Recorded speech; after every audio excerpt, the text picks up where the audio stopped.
Good morning. Good morning. Okay, welcome to meeting number 318 of TMG Meeting. Our presentation today is going to be done by Rick Cartwright, and he's going to be talking about the latest operating system for the Apple Watch and the latest system for the Apple iPhones.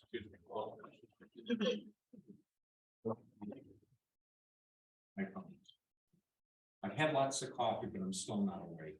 I don't know how many of you noticed that now. Caffeine just doesn't do it in the morning anymore. Okay, so let's start out with. Guillermo, do we have any new members today? Okay, I don't see any visitors.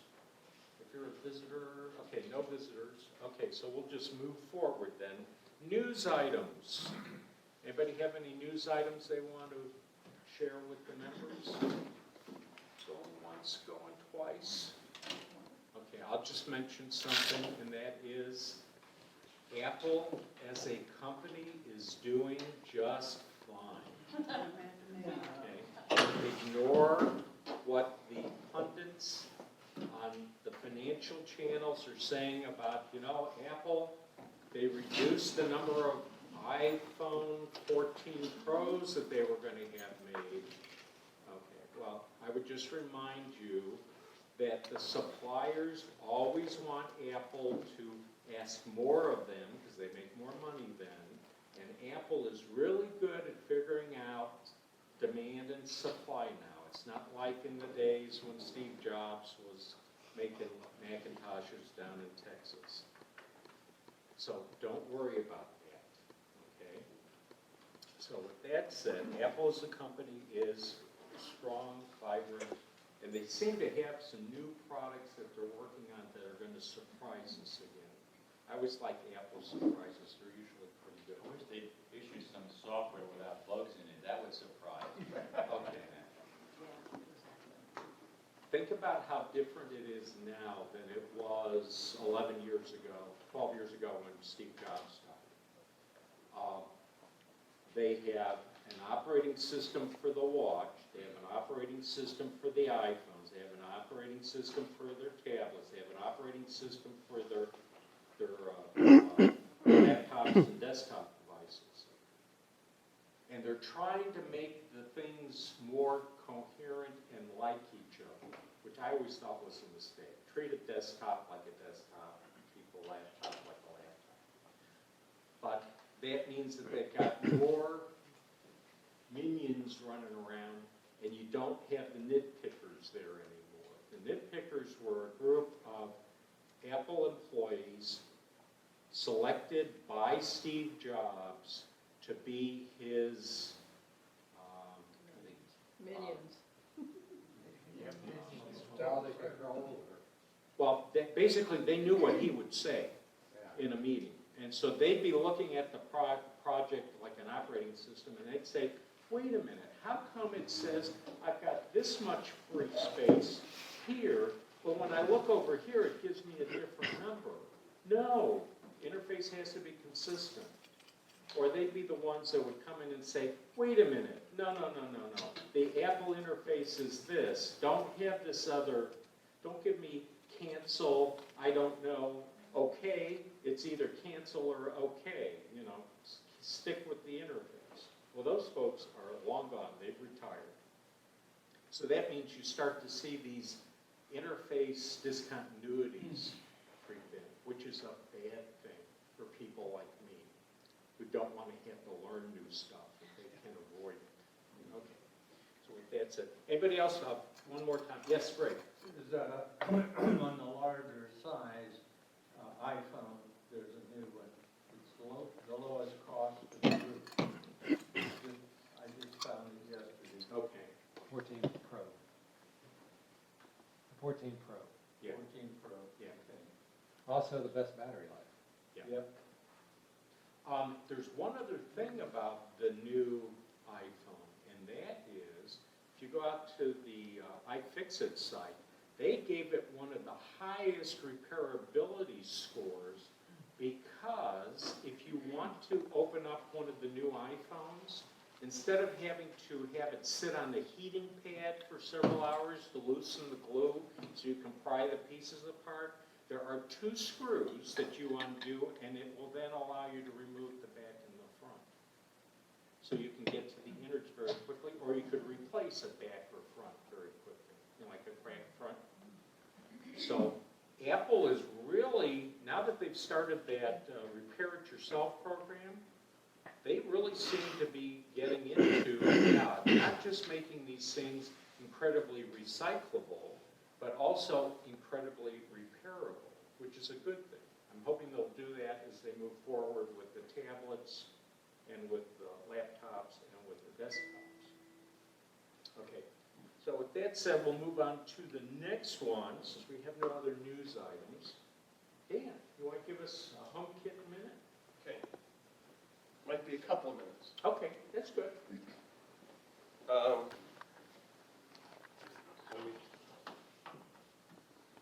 Don't have any devices today to talk about. I've just returned from a nice vacation.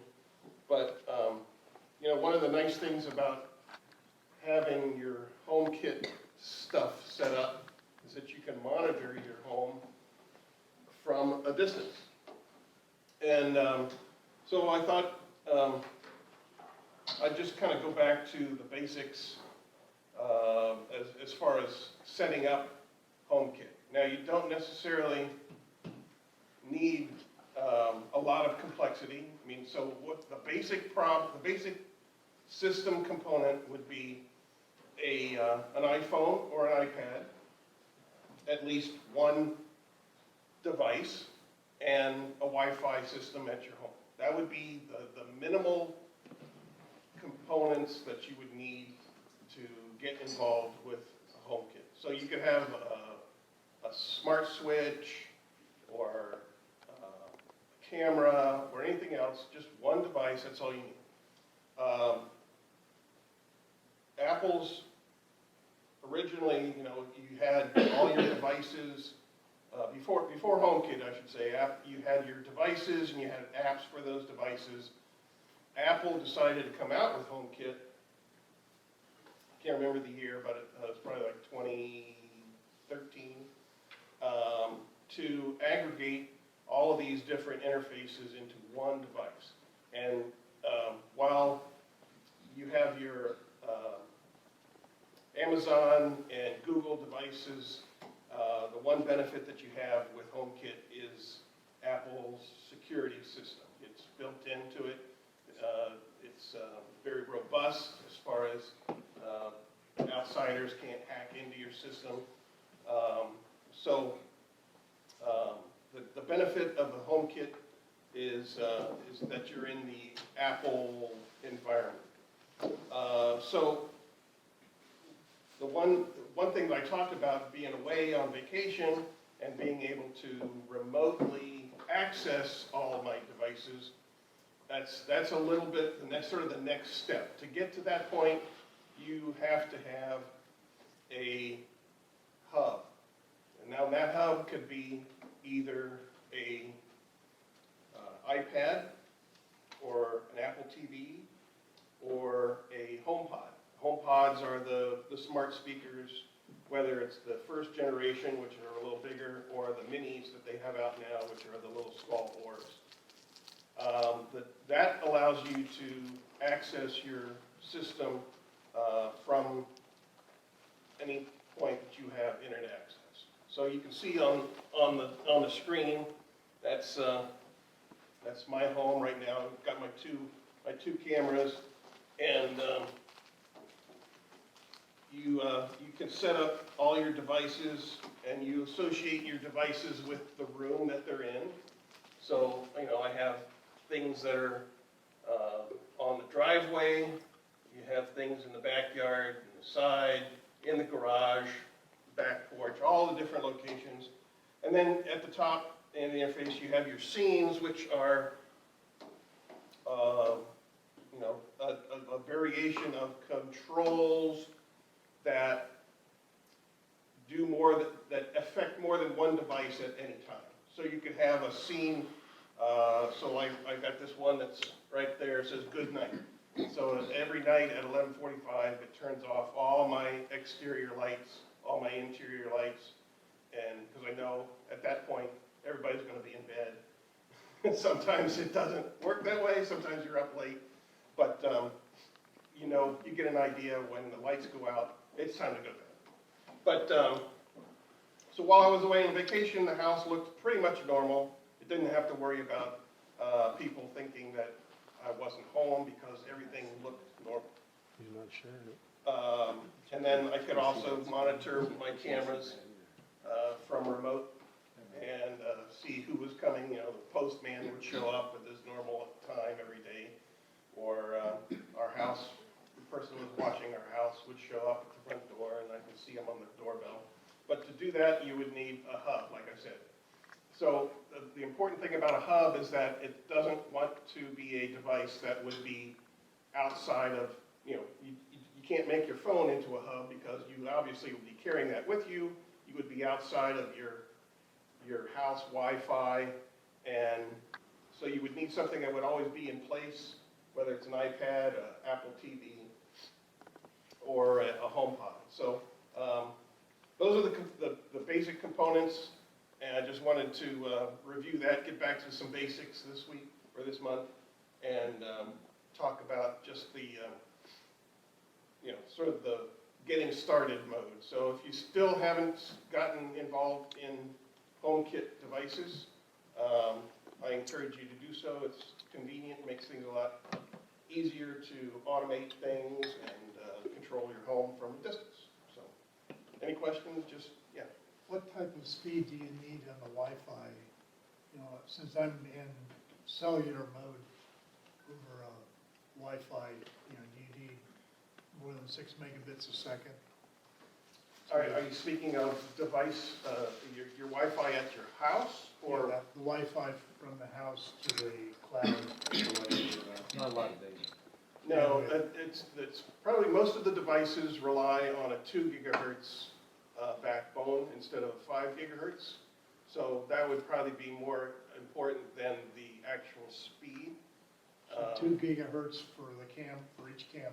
So you have, Well, that's the speed. That's just the It's in your house. yeah. It's the band it's using. The connection speed. I haven't really had any problems. I've got 100 megabit, but that's just what DSL. the best I have is 6. Yeah, That'll work. yeah. That'll work. But when it goes down to 0.2 or whatever, It'll still be all right. It's just not enough data. I mean, I've run mine down at 1, up and down before, and seen it work with home stuff. So I don't think you're gonna have a problem there. The biggest issue you get a problem with the home devices is a lot of the newer devices only work on the 5 gig band, and most of the HomeKit, like you're talking about, they run on 2.4 gigahertz. So sometimes you have to do a little work to get them to connect, to set up. But once they're set up, they work across a pretty broad band. You don't have to have a lot of data. It doesn't take much. Cameras are probably the biggest. That's the worst one. Yeah. If you're doing video cameras, then you're gonna have some speed to see the video. Yeah, it may not update, like this is updating my cameras about every 10 seconds.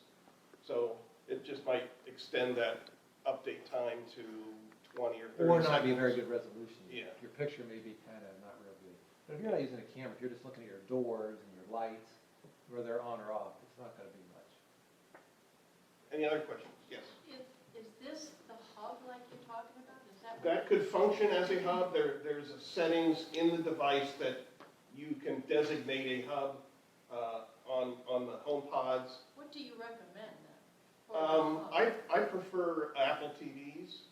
Apple TV. That's the way mine's set up. Yeah, Okay. it just wants to be a device, whether it's a HomePod or an Apple TV or even an iPad that never leaves your house. I think Or never leaves your Wi-Fi environment. I'm not sure the iPad works anymore. I think they just changed that. I think it may not be released yet, but I think that's changed. Okay. Can your iMac be a hub? Nope. No. how new of an Apple TV does it have to be? Does it have to be 4th gen or beyond? Or will the original, the Gen 3s? The only difference between an older Apple TV and a newer one might be a thread chip. So I think the older ones, say the HD would work fine. Okay.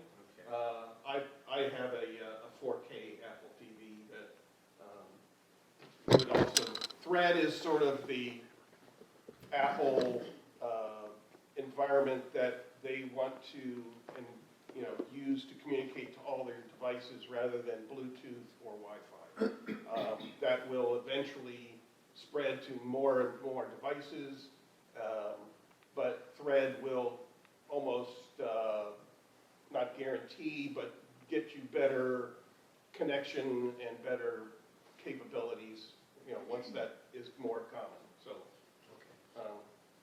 I just don't understand at all. Does this Apple TV then have to be plugged into your TV? I mean, I already have, direct TV. I mean, am I not apples to apples? I don't understand. Well, Is it something that sits on my if you table? don't need an Apple TV, then you can go and use a HomePod. Oh, okay. I'm saying just that there, But once if the you ones have that an you, Apple. yeah, Apple has set up the software to work with like I said, an Apple TV or HomePods. Okay, thank you. Whether it's the 1st gen HomePod or the new minis. So, Okay, thank you. That's a piece of hardware, right? yeah. If you want to have remote accessibility to your HomeKit, I mean, you don't need a hub, as I was saying, but it just allows you to control and to access your devices remotely. Okay, I'm confused. I thought you said you could also use an iPad as a hub. Rick just said that they might be eliminating. Yeah, that's right. They're not, in the future, new software is not going to support that. Okay. 'Cause On the I wanted to iPad. buy the home So I would pod. not count on using your iPad as a home I pod. got it. Right now, I know I did. It I does have a today, but problem. it's changing. It's changing in the near future. So, yeah, if you're thinking of the future, I'd stick with the Apple TV or HomePod. Okay, any other questions? It just says later this year. We're already in later this year. So I don't know. That may be in It's 16. pretty later this year. Yeah, late. So Ethernet's not a problem either. I mean, I'm Ethernet through the house. That's fine. I Yeah. think that would be. But most of your communication is going to be by Wi-Fi, so, I know, but I'm changing everything to Ethernet. okay. Hey, Dan, Yeah. switch the screen back. Yep.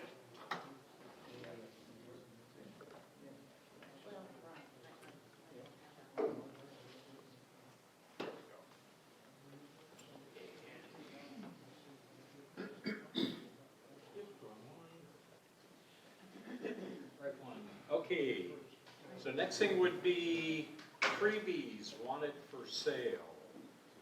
So I know Rick Cartwright has, go ahead, tell me. On the desk, I have a box. The watch is over here. I had a watch for sale last month. I got a different one for sale this month. I have a Series 6 Apple Watch that I'm selling for $200. It's in great condition, so if you're interested, see me. But it comes with the charger, the watch, a band, not this band, but another band, a sports band, and then it's all there, and it's in great shape, so if you're interested, let me know. If you want to see it, let me Anybody know. else have anything that they've got for sale, Dan? Still got a TV mount, with wall mount, bracket. Okay, Anybody needs one? okay. And then I noticed somebody brought in a bag of remote controls and put it on the freebie table. Whoever wants one. Okay, it's from you, okay. So if you're looking for a remote control, like you got a TV, but you didn't get the remote with it, you might want to rummage through the bag that he brought. Okay. Hey, Ray, is your keyboard still for sale? Keyboard, is it still for sale? Yeah. Okay. You need a keyboard? No? Okay. Next thing, help desk. I'm looking. Ray Ratchford. Recently, there was an upgrade to the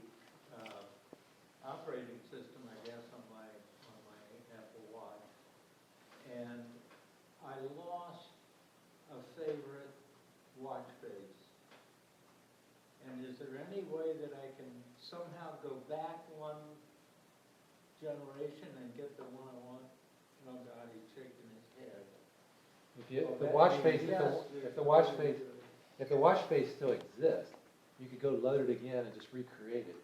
But if it got wiped out somehow, for whatever reason, I don't know which one it was, you're not gonna, you can't go back to the old version of the software and then come back.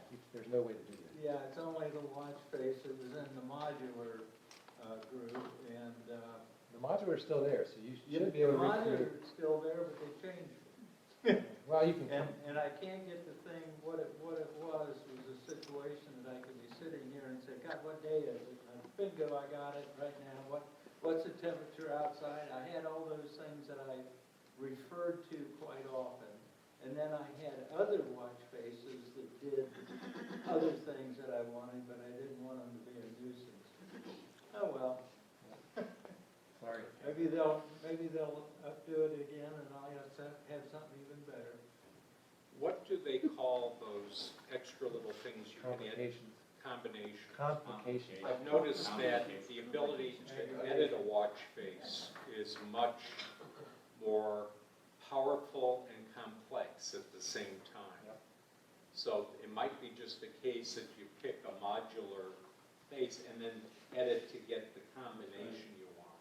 And Is this all- I'm in the same space that you are. The watch face I was using all the time went on me. So now I switch between two different watch faces depending on what I want to do. Okay, any help desk still? Anybody else? Are we monitoring our Zoomers? Well, I was looking, why don't you ask? So again, anybody out there in Zoom land? I'm not seeing any thumbs I up. saw one no head shake. Okay, then I'm going to say we're done with help desk. Wow, we're really early. Okay, so now we move on to the raffle.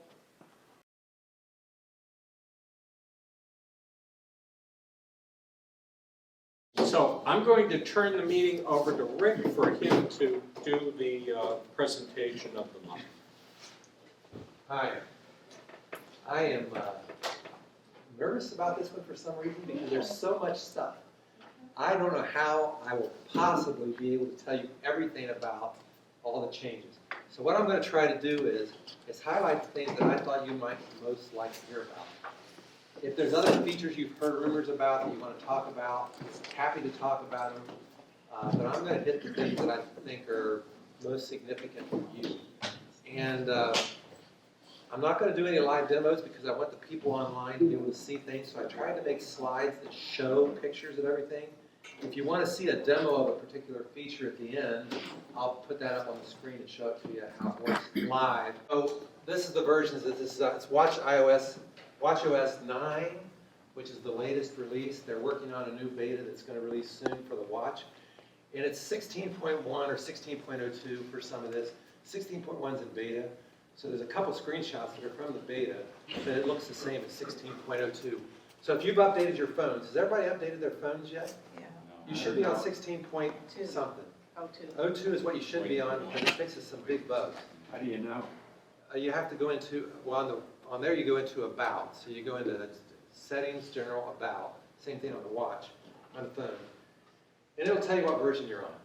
16.02 fixed some big bugs, so you want to be on 16.02. It is solid. It is really solid, so if you're hesitant to update, it's worth updating. I would do it, but you have to decide yourself. So if you want to do it, that's what you do. Yes, Ray. Would, other people can answer this question, but it'd be nice if you were talking from a sitting position so that we can also read the screen. Oh, I can move aside. I do better when I'm standing, but I can stand here. Okay. Can you hear? No, that's fine, but Everybody see? I'll try to stay over here, except Yeah. when I walk over to click. thank you. And as I mentioned earlier, there's not enough time here to cover every detail. I covered the things that I thought were the coolest things to me.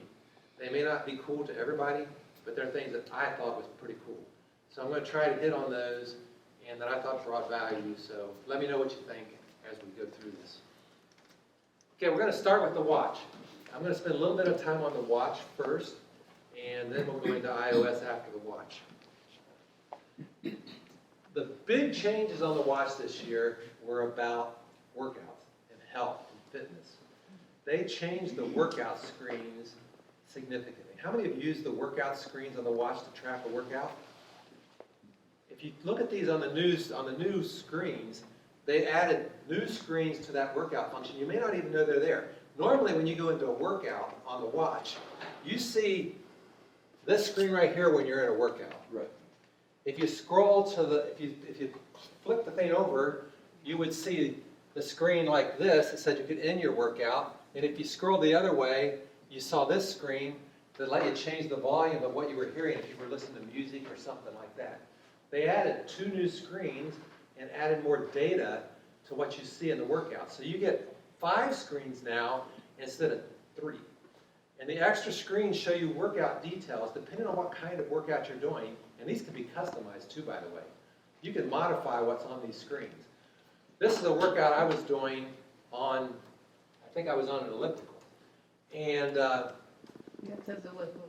so what I had is, you go to this screen, if you swipe over, then you get this screen and this screen. This one tracks, has ever heard of zone 2 workouts or zone 3? Or it tells you how hard you're working your heart.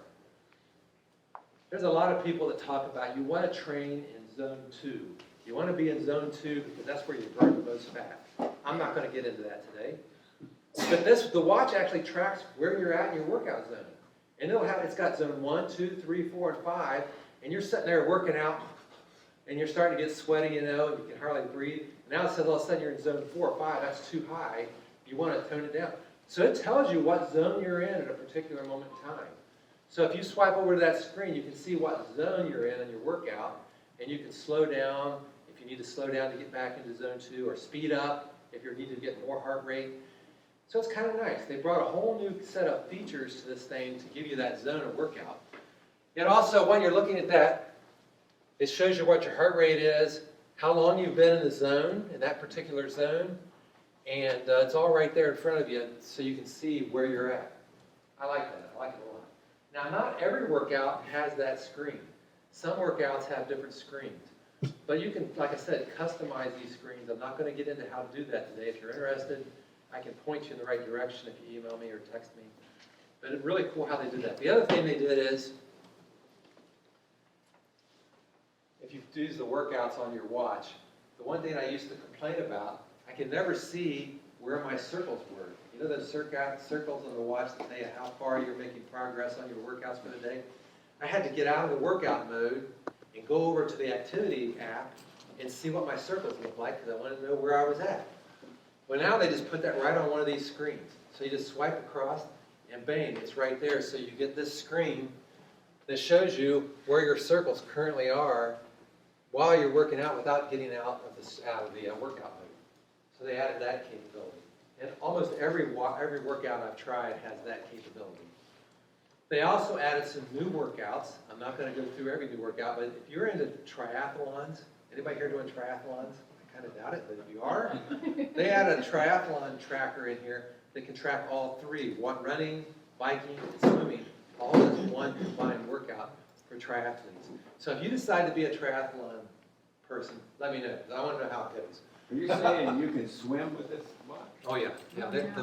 My watches, all the ones I have now, you can swim. Now, the new Ultra watch, you can dive to, 50 meters or something? This one you can do like 5 or 10 meters, I forget. But you can take a shower in this, you can swim in this, it's not deep.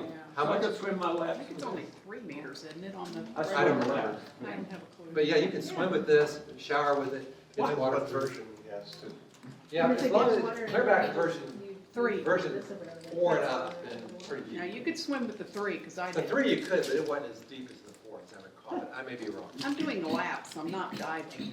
Yeah. And that's what this was for. This will do fine doing laps. You're not going to dive with this watch, but the Ultra you can dive because it can go down to several meters. They also added all kinds of new details. So when you go in on the watch or on the phone afterwards and you look at your workouts and how did I do on my workout, they put all kinds of detail in here.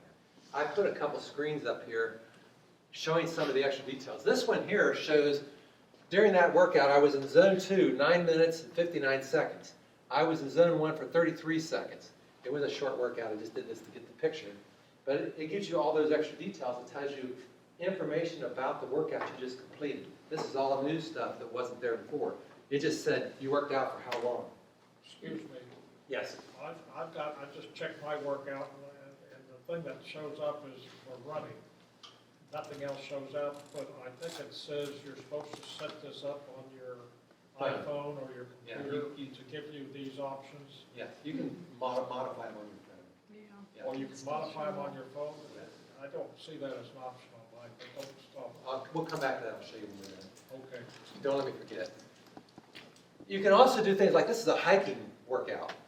I hike a lot. We walk a lot. We walk and hike a lot. This was a hike I took along the river, the Stillwater River in Covington, Ohio.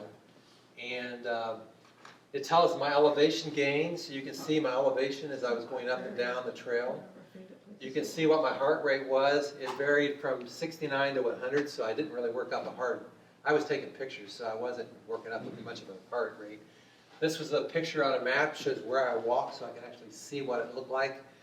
Here's the average pace. We were really walking slow.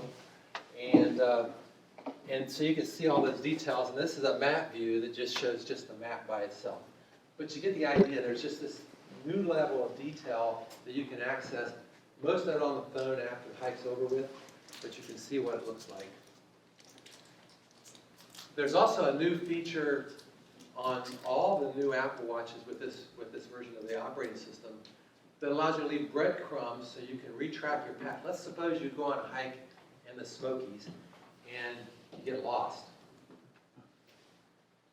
If you turn this on before you leave somewhere, if you think you want to be able to do this, you can get what they call backtracking. And after you get out so far, you can just click the button that says, take me back. And it'll show these lines, and you just follow the arrow, and it tells you how to get back. It'll take you right back to the beginning. And I've actually tested this. I didn't test it for the whole walk because I didn't want to retrace the whole 4 miles. But you get the idea. You select this button right here when you start walking, and then it follows this. This is the new compass look on the watch. This is a new part of the app. It looks a lot different than it used to look.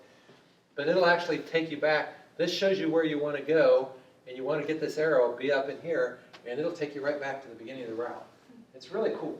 I really like this feature a lot. I don't tend to take walks that are long in places I don't know where I'm at, but I think this is a great feature for somebody that hikes a lot or wants to go on hikes. You can do this in the city too. I mean, any place where you want to track where you've been and get back to your beginning point, this would work. In the city, in the country, in the hills. Or to your car. Or to your car. Yeah. You get the idea. This is a great feature. You had a question, so. When I got my watch, I got the band with the magnetic latch. Yeah. And it said that the compass may be thrown off because of that. Is that still true with this?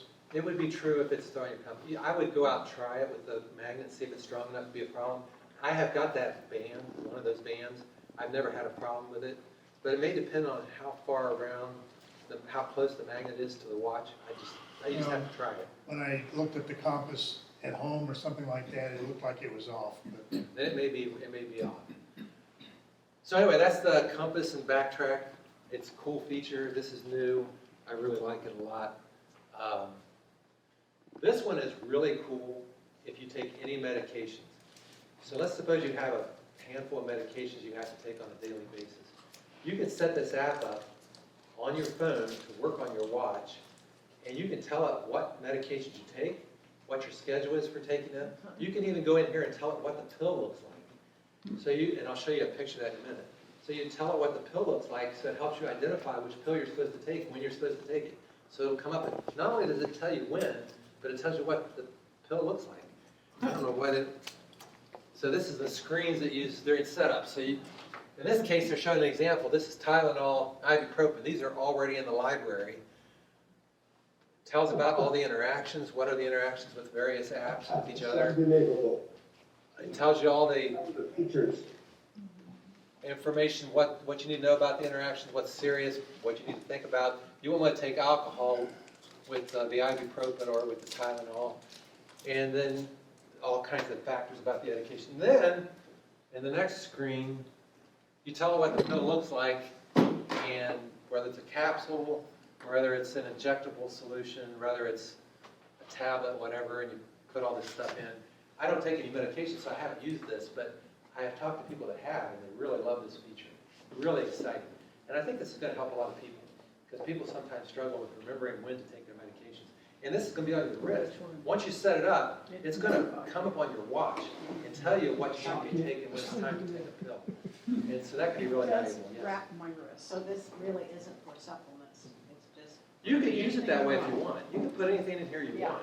It's really meant for medications, but you could put, if you want to take vitamin C at a certain time, and you want this to remind you, it could remind you, because it'll do for anything you put in it. You can customize this for anything you want.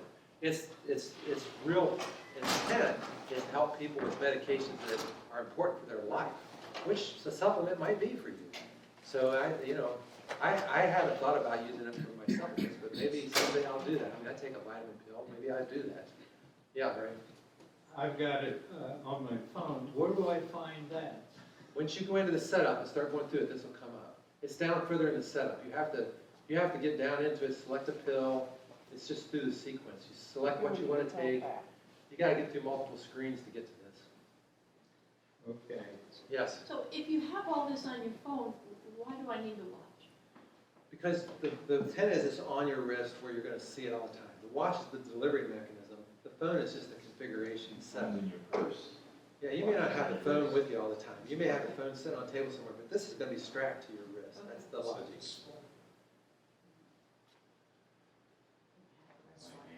All right. It's one of those things that you didn't think you needed until you have it. Yeah, Once you have it, you say, how could I not have this? okay. I think there'll be people this will be really helpful for. I remember multiple times when my grandparent, one particular grandparent, had particular medications they needed to take, and they were terrible about remembering to take their medications. I mean, we tried all kinds of things to help them remember when to take a medication. So there are people this will be more valuable for than others. I mean, the few supplements I take, vitamins, I have them in a daily thing. I just know which ones to take, and they just pop up, and I go in there every day. My vitamin C, my vitamin D, it just happens. But there are situations where this would be life-saving for somebody. You can use the Reminders app to do it very You simple. can do it in the Reminders app. That's a way to do this. This just is more graphical and it's on your watch and in a different way of looking at it. And then it comes up on your, here's an example of in use. It comes up 10 a.m., take this, take that, and you check it off when you're done so you know you've done it. Do that right on your watch. And it goes back and it'll go back to your phone if you ever want to go look at it, but it's going to be right on your watch. I think putting on your watch has value, but it depends on how you use your phone. You may find that this is just one of those possibilities. All right, AFib. I don't know if anybody here has AFib. My brother has AFib, and AFib is a serious thing. The watch can detect AFib. This has been in the last 2 or 3 versions. You put your finger on the thing, and you can do the test. It takes about 20 seconds, and it comes up and tells you if you have AFib.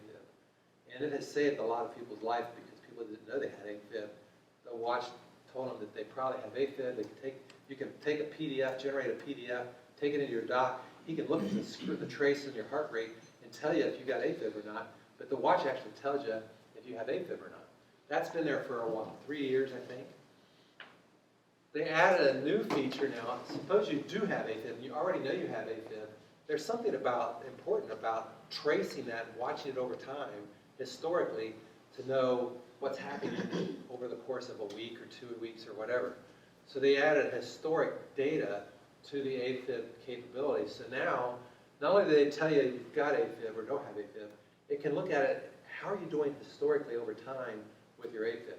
My brother, his can be real stable for weeks, and then all of a sudden, the heart gets out of whack, and AFib starts happening, and it can be a real problem. He can feel it, so he usually knows because he can feel it before he even checks it with his watch. This gives you that ability to actually track that historically, see how often you're getting it, how often are you going into AFib, and what's it looking like and how bad is it, et cetera, et cetera. So this is a new feature. If you have AFib, this would be valuable, I would think. I'm not a doctor, but it's a new feature. And the watch does that. Sleep tracking. If you want to know more about how well you're sleeping, one of the features that the watch is slowly adding is this ability to track your sleep. I track my sleep. Every night my watch tracks my sleep. I sleep with the watch on, and every night it tracks my sleep. It tells me how well I slept, how much I was in deep sleep. It tells me what my oxygen, how my oxygen was while I was sleeping, because it looks at my oxygen levels.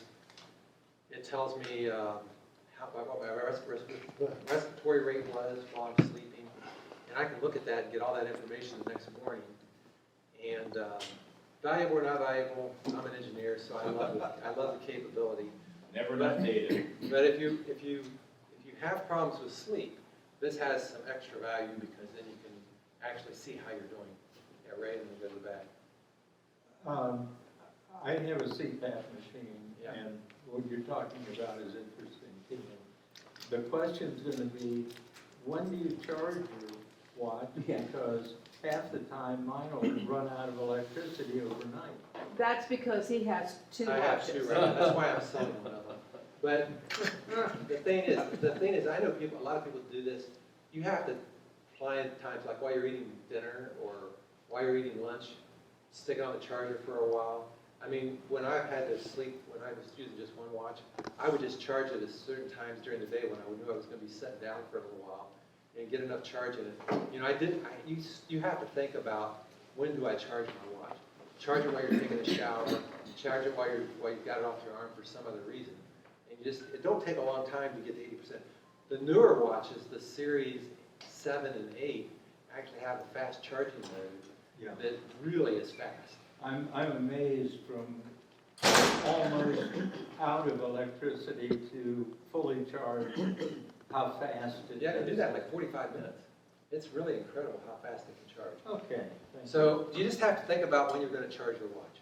And my experience has been, if I think about it, I can charge that Series 6 that I've got over there. I put it on in the morning after I get back from the gym, and it's usually charged in 45 minutes, 50 minutes, something like that. It's I don't let it get very far down before I charge it. So I'm charging multiple times during the day if I'm in that scenario. Go to the back and I'll come back here. When I bought mine, I have one cable, and the only way I can charge it is through my laptop. Is there another way do I need to get an adapter or something? Just any charger, depending on which charger you have. If you have the one with the USB-A, It's a circular disc. Yeah, I know, but the other end it plugs in. Yeah. You can buy chargers. I keep a, hang on. Oops. You're about to watch out, dear. Don't step back. I'm not gonna step back, I saw it. I'm sorry, I didn't know it was on. It's right on top, Teresa. Like this charger. Okay. I have multiples of these laying around the house. You just need a charger that's got that connector that's 5 volt. Okay. And I keep these in the wall, they're plugged all over my house. It's really crazy.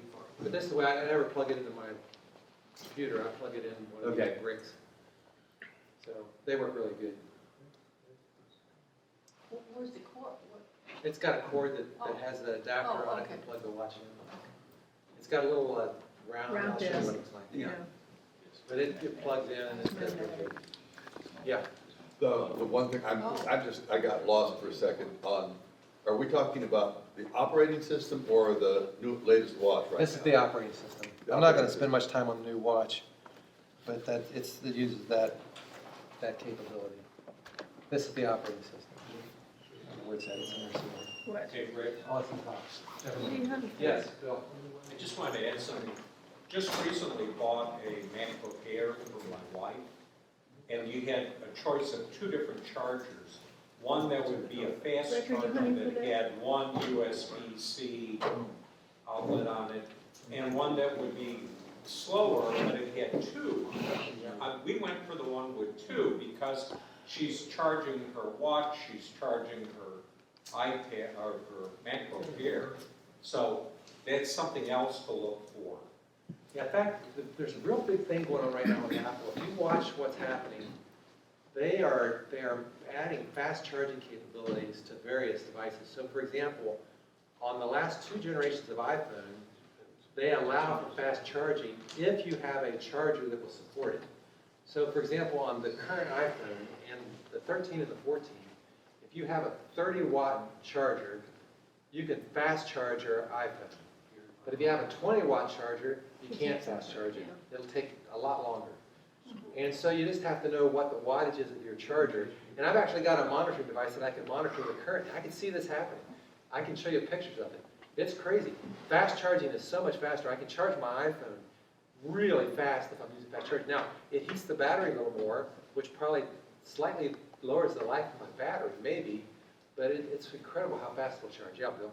The other thing, my wife travels a lot, and she got tired of having a bag of dongles and for all her different devices. So I bought her a cable that has an Apple Watch charger on it, a lightning cable on it, the type of cable that's used on Samsung phones, and there's a 4th one that's there. So it's like she carries one cable, one power brick, and she can charge any of her devices. And it costs about $15. That's really cool. Anyway, so the long and short of all that is, charging is becoming really complicated. But there are a lot of charger options to try to simplify that. So I'm not going to show those today, but sleeping is a powerful thing. I use a separate app that I bought on the App Store called Sleep++. That's how I monitor my sleeping. I don't use Apple's sleeping solution. There are multiple apps that do this on the store. They do a really great job. I love Sleep++. That's the only one I can speak about personally that I use. But this is Apple's new solution, and I just haven't had time to test it yet. It looks intriguing, though. All right, that's it for the watch today. There's more I could talk about there. There's a new Ultra watch. It's incredible. We have one here if you want to see it, but I won't volunteer her arm. We can pass it around, I don't care. Yeah. If you want to see Put your arm on the watch. It's really big. indestructible. It's We'll take it 49 off my arm. millimeters, it's really big, and it's really tough. But it has incredibly long battery life, and it's a great watch.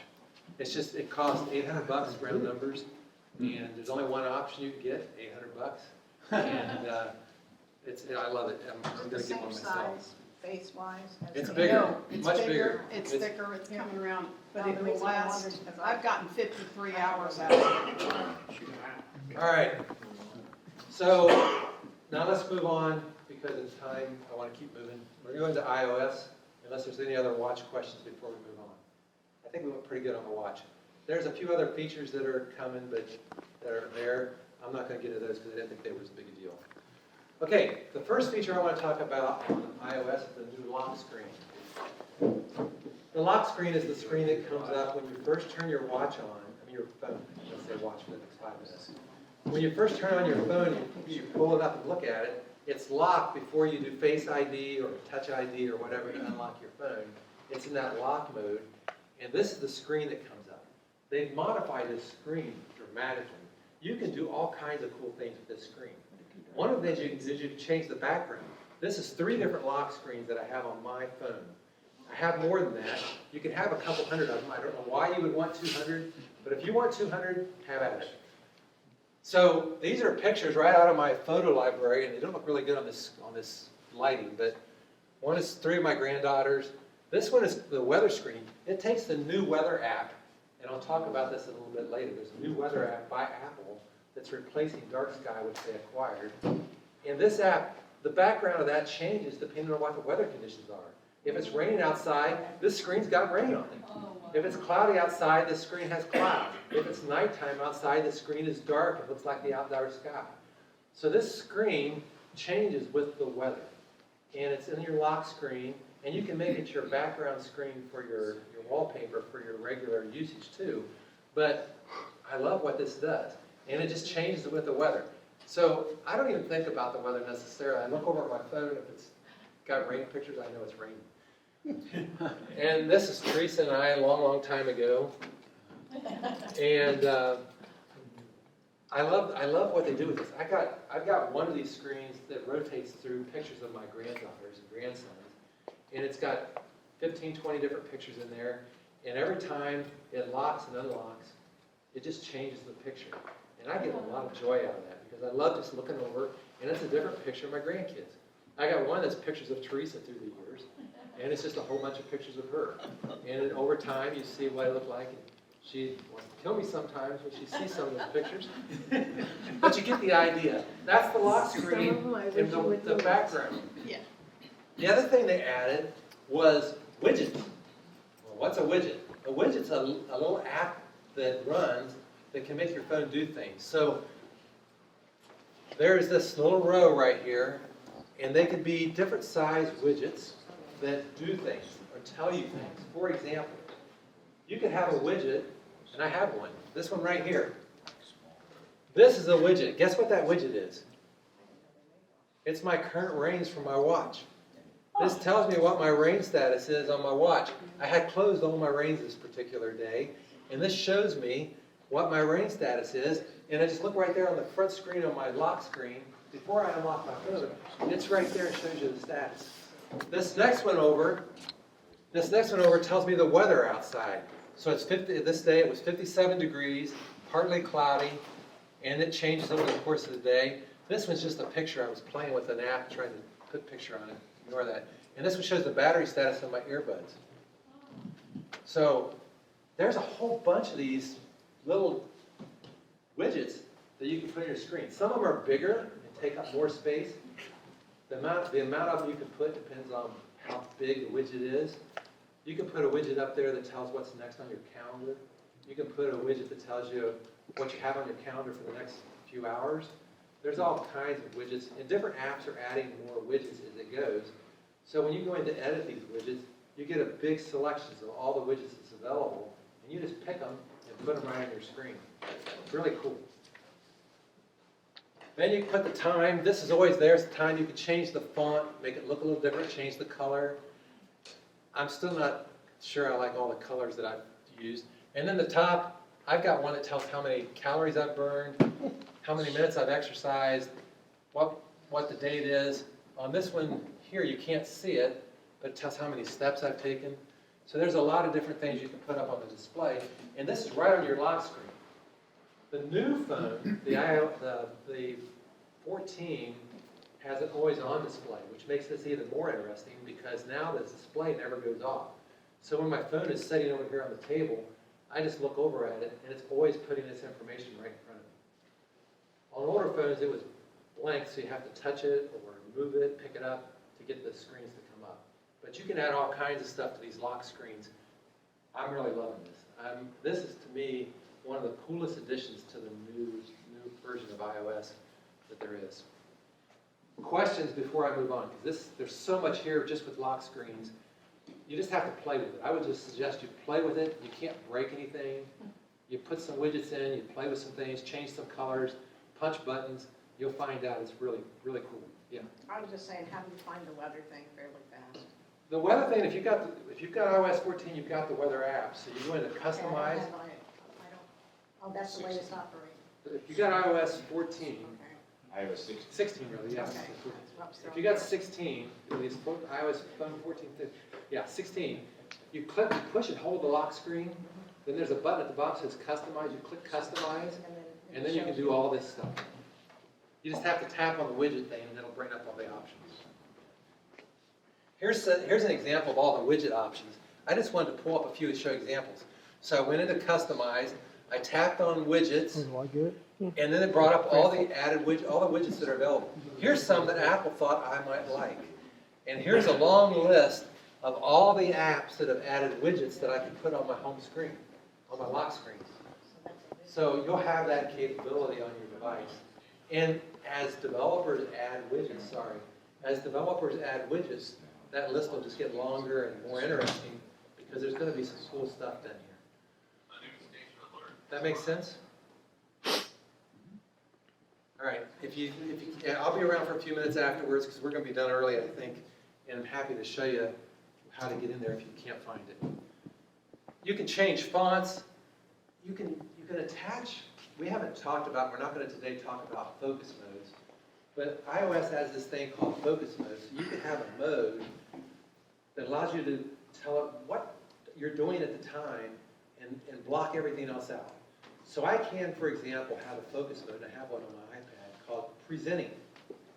And when I'm in the presentation mode, I don't want to get any emails, I don't want to get any text messages, I don't want to see a whole bunch of other apps on the screen.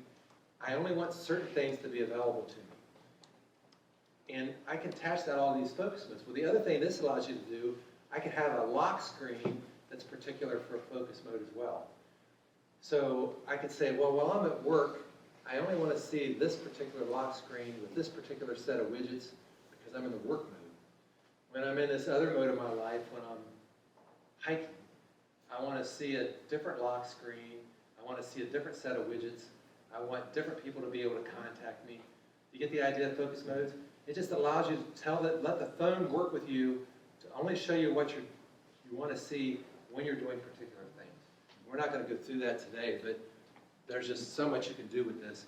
Probably more than you care about, but it's there. Okay, photos. Let's switch modes to photos. There's some new stuff in photos. I'm going to show you a few of these things. I'm not going to take a deep dive into all of them, but you'll get the idea. First off, there's this new feature called lift and drop. This to me is simply amazing. I'm going to show you this in the next slide. But lift and drop is cool. There's a new library in the photos library called duplicates. The phone actually will find all your duplicate photos, and you can go in and you can tell it, hey, I want to keep this one, or merge them all together. It can do all kinds of cool things to help. I'll show you in a minute, I've got thousands of duplicates, and it found them all. It found every one of them and helps me I'm trying to work through it, but it's so much I can't get through them all at once. It just takes a while. There's a new shared photo library. Let's say you and your husband or you and your wife wants to share some photos, but you've never been able to do it in a nice way because you end up having a bunch of your photos on both of your phones. This new shared library, and it's in iCloud, so you have to decide if you want to use it. This new shared library, though, allows you to have one place where you share with up to 5 people. It's going to be really powerful. It's not available publicly yet for anything that anybody can do anything with, but it's coming in this next 16.1 version. It'll be out later this month.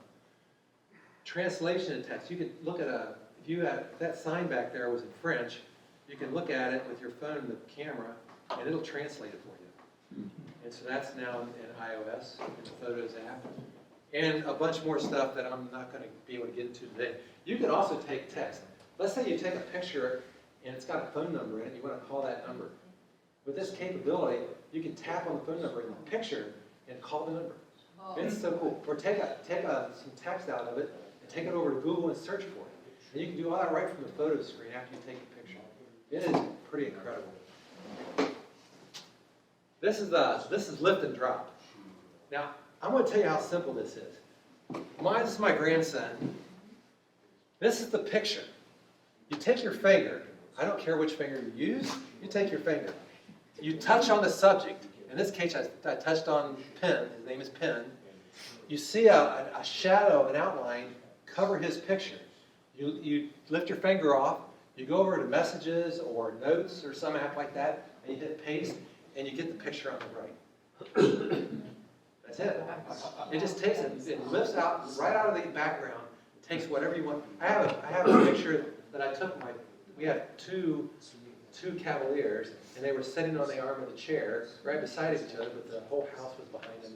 The house was a mess. So I just touched on the dogs. It highlighted dogs, and I copied it, and I went over to Messages. I hit Paste and sent it to Teresa, and she got just the dogs without the background. And it's that fast. It is fast and easy.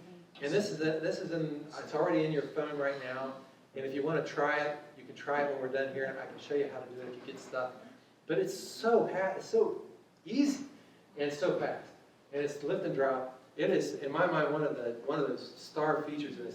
If you take a lot of pictures of people and you want it, and it don't have to be a person, by the way. I've done it with dogs.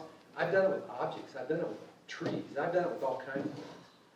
So you just tap the screen and hold it. Just gently touch it. Leave your finger on it. You'll see it happen. And then you just go out and go over and paste it. Copy and paste it. Lift and drop. Cool feature. Duplicates. Oh, this picture's terrible, I'm sorry. If you go into albums in your photos, there's an album button at the bottom, you select album. You scroll down, you'll see long exposure pictures, your slow-mo pictures, your burst pictures. There's a whole list of all the different types of pictures. If you go down that list, down under utilities, there's one called duplicates. That's the new one. And it'll come up and it shows you all your duplicates. And a little thumbnail of all your duplicates.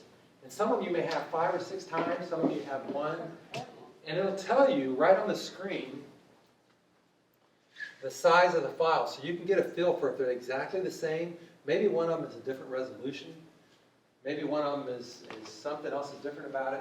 But you can get a little bit of information there. You can click on the picture and go to the picture in the photo album and look at it. And then come back here. You have a few options here. You can click the picture and hold it and say delete. And delete one of them, or 2 of them, or whatever you want.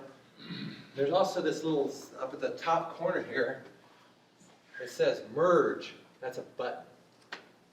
If you click merge, it'll try to merge to get the best quality picture out of all that information. And it's supposed to bring all the metadata and everything with it. So you can merge those. Maybe you've got 5. Maybe you've got 5 pictures that look pretty close, but they're a little bit different. You can click merge and merge them all together and gets the best of both worlds. You don't want to do that, by the way, so think about this before you do it. But you can merge them. I haven't had it do anything I didn't like. Everything I've tried, I've done 700 of them already, and it seems to be good. But I need to do this. It says right now I have 16,000 duplicates. So I have a lot of duplicates. Now, I got 100,000 pictures, so 16,000 is still a lot. But when I take pictures, I tend to always snap 2. Don't you do that? I always take 1 or 2 because I want to make sure I get one good picture because they maybe had their mouth open or who knows what. So I always take multiple pictures. Terrible habit. But this feature is, Rick, clean up your phone feature.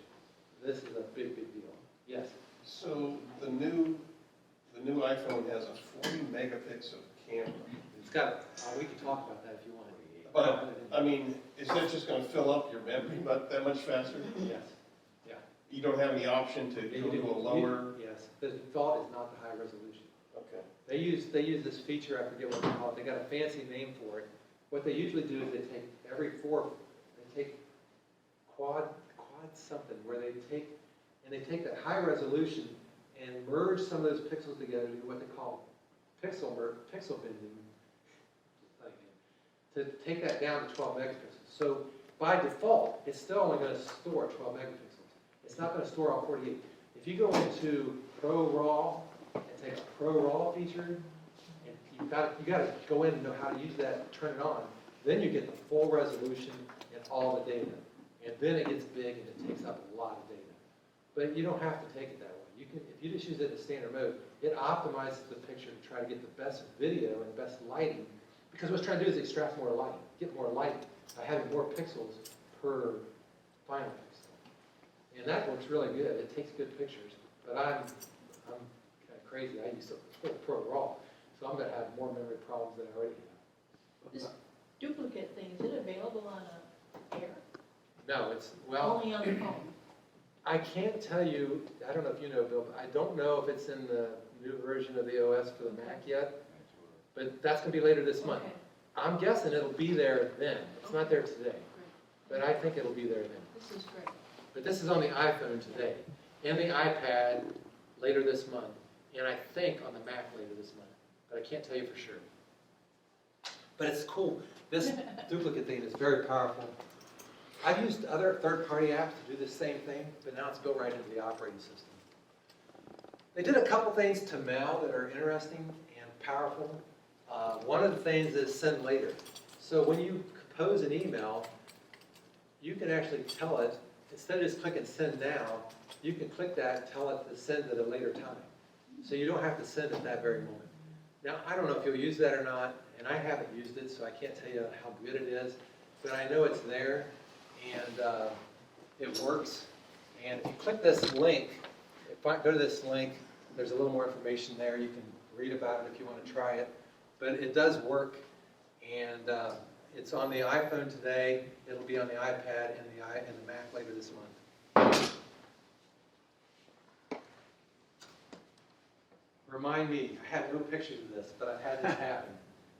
Okay, have you send an email to somebody, and you're asking a question, and you send it. How often do you forget to follow up because you forget you sent the email? That has happened to me so many times. The operating system now has this new feature that I don't think it's quite all cooked up yet. It's not quite right.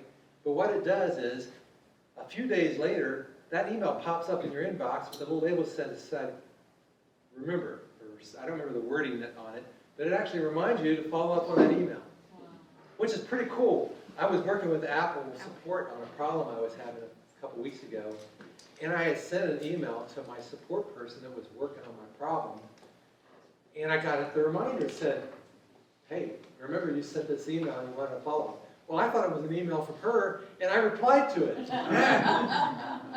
So it's not quite perfect because it's such a little small thing on the inbox, and because it's not on my Mac and it's only on my iPhone, it can be a little confusing, but it's going to get better. I'm excited about the feature. The idea is good. It's just the implementation still isn't quite perfect.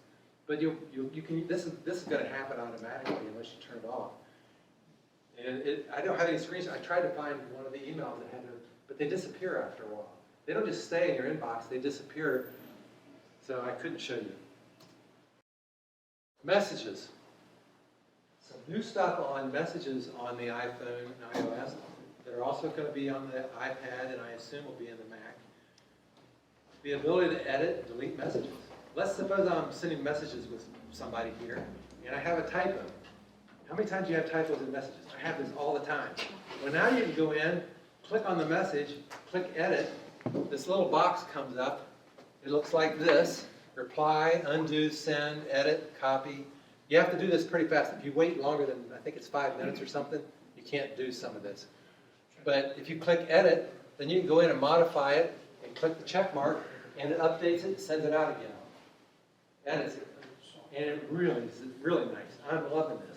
Now the problem is if somebody's got an older version of the operating system that doesn't have this in it, they just get the message repeated a second time with the correction. So now they get the message twice, once without the correction, once with the correction.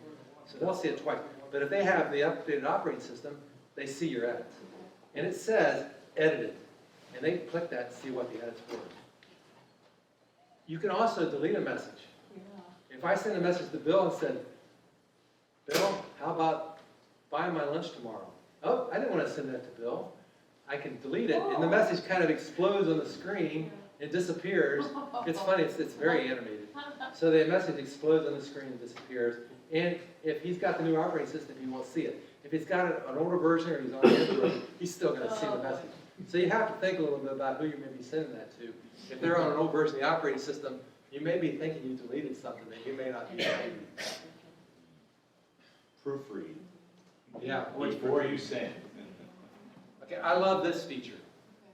Continuity camera. What is continuity camera?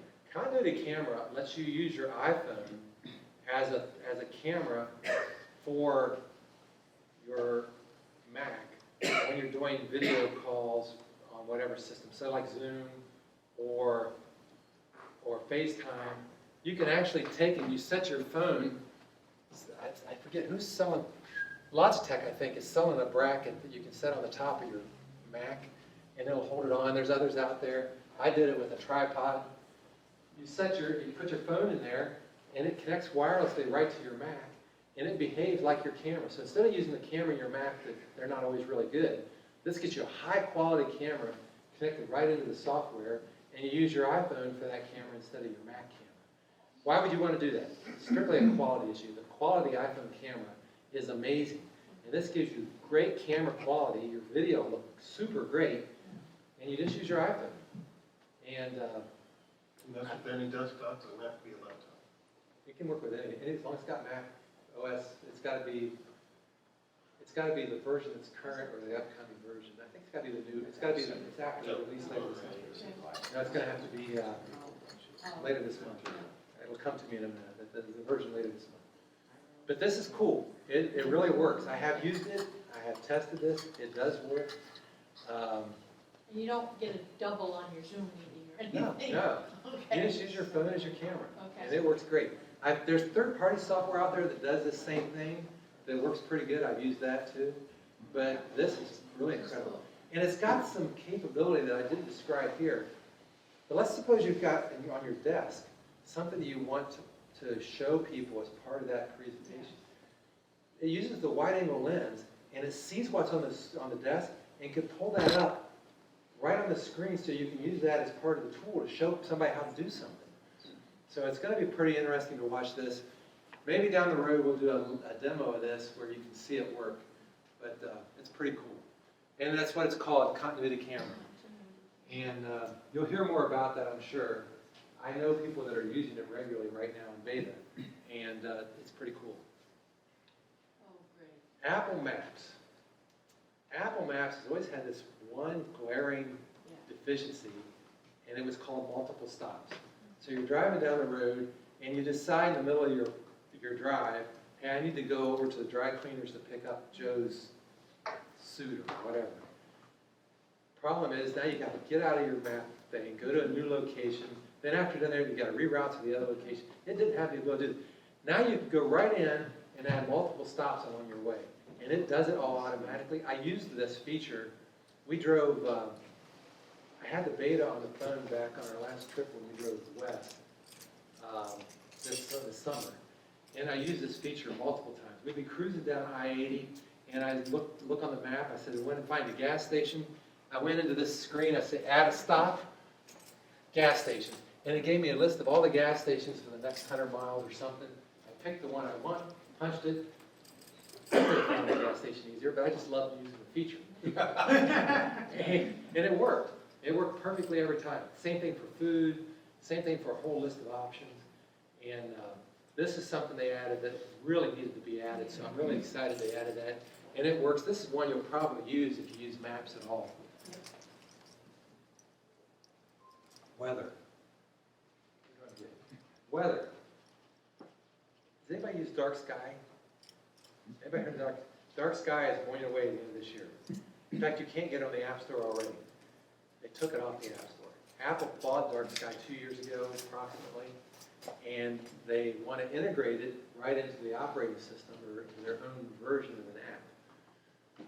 So they brought the people in, had them create a revised version of Apple's weather app, and it's really cool. I really like it. I don't know that I would say it's got all the capabilities that dark sky had. There was particular things I liked about dark sky, but I've already started switching over to this app. It's called Weather. It comes with iOS 16, and you'll get it automatically. It may not be where you think it is, but if you look around, but these are just some views from the app. You click in, you can have a number of different cities there. Every one of these dots is a different location around the world that I've put in mind. Don't ask me why I want to know the weather in Paris, but so it tells you your temperature, you get your forecast for the day, you can scroll across this screen. This is your outlook for the next 10 days. You can scroll up and down that. Here I scrolled up so you can see the 10 days. You can scroll a little bit further, you can see a radar map. You can click on that and zoom in on the radar map. You can zoom in and zoom out on the radar, it's pretty good. Then there's a whole bunch of informational screens like wind speed, just you name it, they got it. And on the iPad, it's even cooler. It is really well done on the iPad. So, but you'll see this app. I showed you what the picture looks like. It'll be in your handout when you get it. Just watch for it. It's going to be there. If you've already updated, you should have this already. You just have to put it somewhere where you can find it or search for weather. And it should be there already if you've got the update. My location is on, so I'm getting the weather in Kettering. Yeah, if you tell it current location, it'll just tell you where you're at. I mean, it just came up automatically. Yeah, Okay. that's the default. The default is current location. Okay. I have one where I said, tell me Pickle's weather. Because if I want to go to that spot, even if I'm in Hong Kong, I want to know what the weather is in Pickle. But if I just use current location, it'll just tell me where I'm at. That's pretty cool. All right. Yeah, I haven't even updated yet. There was an older version of weather. It looks the same. It looks Yeah, similar, but it doesn't have all these features. But there should be new stuff that came out when you get iOS Yeah, 16. I'm at 15 seconds. Now, in finishing up here, I don't know if this is going to work. This is a clip from a web page. This is a list of all the features, and it's going kind of fast. This is a list on Apple's website of all the features in iOS 16. And this is a long list. This is why we didn't go through the whole list today. So you'll get an idea of how long this list is. It is multiple pages. So we didn't go through a lot of this stuff here. We just tried to hit on the highlights. But this is all the features. This version is really packed with a lot of little things. A lot of little things that needed to be changed, and we didn't touch all those today. So, questions. I'll answer any questions I can. When we close, if anybody needs me to show them how to do something, I can show you for a few minutes. We're about half hour early. But I think we got through that pretty fast. So, questions? Anything? So the iOS 16 is coming. It's out. iOS 16 is out. It's been out for 2 weeks? 3 weeks, 2 or 3 weeks. It's been out for a while.